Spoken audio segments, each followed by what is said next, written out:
Hello everyone, welcome আমার আরেকটি নতুন ব্লগে সবাইকে। আর আমি আজকে সারাদিন কিভাবে কাটালাম তো দেখতে থাকো তোমরা।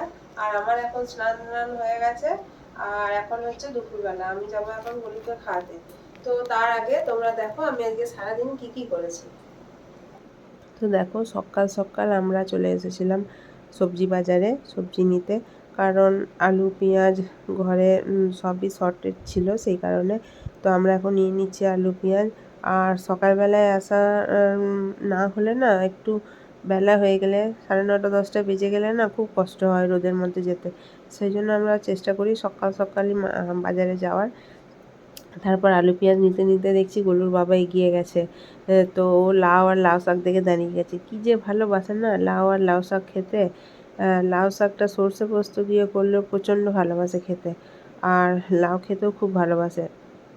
সেই জন্য বাজারে গেলে লাউ দেখলে লাউ তো ঘরে আসবেই, এই যে আর কি। আর নানা রকমের শাক সবজি নিয়ে সবাই বসেছিল। আর দেখো এতটাই রোদ, সকাল তখন 7:30 8টা মতো বাজে, এতটাই রোদ যে সবাই ছাতা নিয়ে বসতে হয়েছে। তো তাও আজকে দেখলাম কি যে বাজারের লোকের সংখ্যা অনেকটাই কম। তো দেখো কি আমরা গোটা বাজারটাই একবারে ঘুরে নিলাম, তারপর চলে এসেছিলাম এই এই দাদার কাছে তরমুজ নিতে। এই দাদার থেকেই আমরা তরমুজটা নিই আর কি। আজকে তরমুজগুলোর সাইজটা ছোটো ছিল, অন্য অন্য দিন নাহলে বড়োই থাকে। তো দেখো তারপর আমরা ঘরে চলে এসেছিলাম। আর ঘরে এসে আমি বানিয়ে ফেলেছি ম্যাগি। তো গোলুর বায়না ছিল আজকে সকাল থেকেই যে মা আজকে আমাকে ম্যাগি বানিয়ে দেবে। আমি রোজ রোজ আর মুড়ি খেতে পারছি না, আর আমি ম্যাগি বানিয়েও দিয়েছি। আর দেখো ও ম্যাগি খাচ্ছে, ও সঙ্গী সাথীদের নিয়ে বসে গেছে ম্যাগি খেতে। তো যেখানেই যাবে এদেরকে কাউকে একজনকে তো নিয়ে যাবেই, বাইরে গেলেও, শুধু স্কুলে গেলেও নিয়ে যায় না, আর নাচতে আর আঁকতে গেলে নিয়ে যায় না। বাকি আমরা যদি বাড়ি যাই বা যেখানেই যাই, আমরা যদি ঘুরতে যাই সেখানে গেলেও এদের মধ্যে একজনকে নিয়ে যাবেই। যখন যাকে পায় তখন তাকেই নিয়ে যায় আর কি। তো দেখো, আর তারপর আমি চলে গেছিলাম রান্নাঘরে। রান্নাঘরে গিয়ে বানিয়ে ফেলেছিলাম পাট শাক বা লালতে শাক, যে যেটা বলো আর কি। আর বানিয়েছিলাম লাউ ডাল।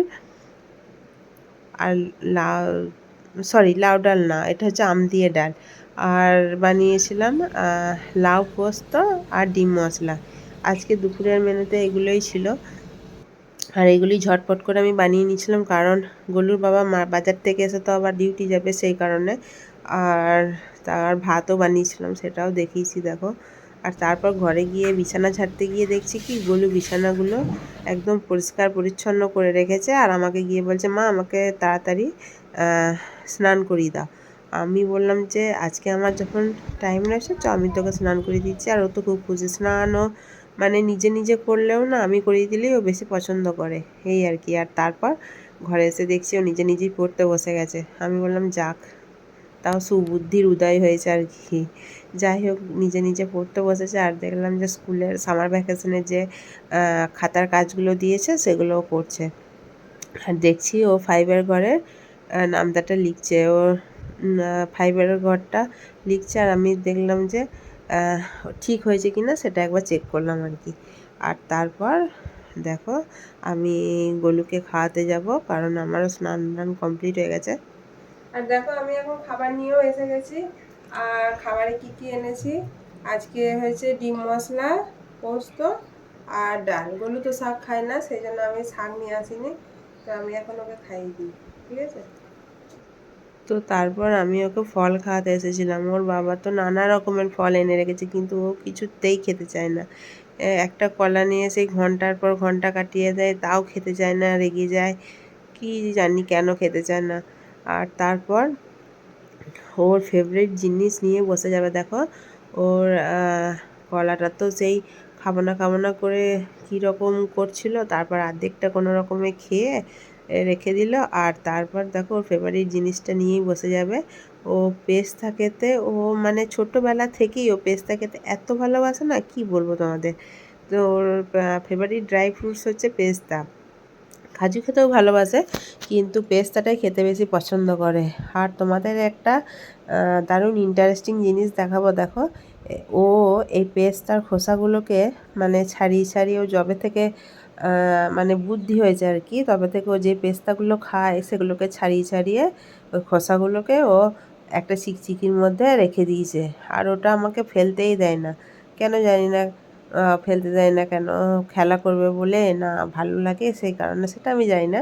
কিন্তু ও ওইগুলোকে রেখে দেয়। ওর যে কী নেশা পেস্তার খোসাগুলোকে রাখার। আর দেখো আমি তোমাদের এক্ষুনি দেখাবো, ও চিকচিকির মধ্যে ভরে রেখে দিয়েছে। বলে মা এগুলো আমার সম্পত্তি, মানে ওগুলো ফেলতেই চায় না ও, ওগুলো মানে ওর কাছে রাখতেই হয়।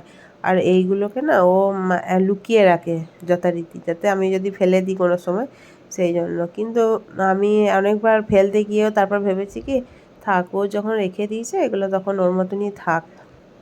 ও তো চিকচিকিতে ভরে রাখে, এলোমেলো করেও রাখে না, তো অসুবিধার আর কোথায়। তো আজকে আমার ভিডিওটা এই পর্যন্তই। ভালো লাগলে লাইক কমেন্ট শেয়ার। বাই।